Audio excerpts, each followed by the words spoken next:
আসসালামু আলাইকুম রহমতুল্লাহি তাআলা জাল্লা ওয়া বারাকাতুহু ওয়া মাগফিরাহ। আজ ছিল পবিত্র শুক্রবার তথা জুমার দিবস। মক্কাতুল মুকাররমার হেরেম শরীফ, যেটা কিনা বিশ্ব মুসলিমের কেবলা।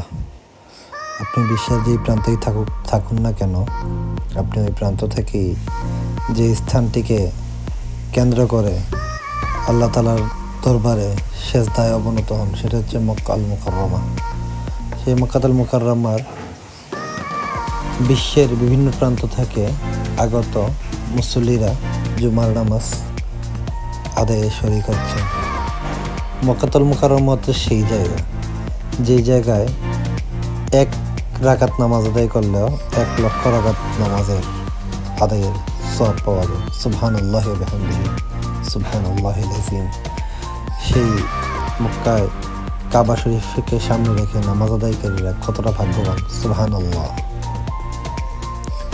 মক্কা আল মুকাররমায় জুমার দিবসের নামাজ আদায়ের চিত্র এটি। এখানে কোনো ধর্ম, বর্ণ, গোত্র, রং, ধনী গরিব, উঁচু নিচু কোনো পার্থক্য নেই। সবাই এখানে এক আল্লাহর ঘরের মেহমান।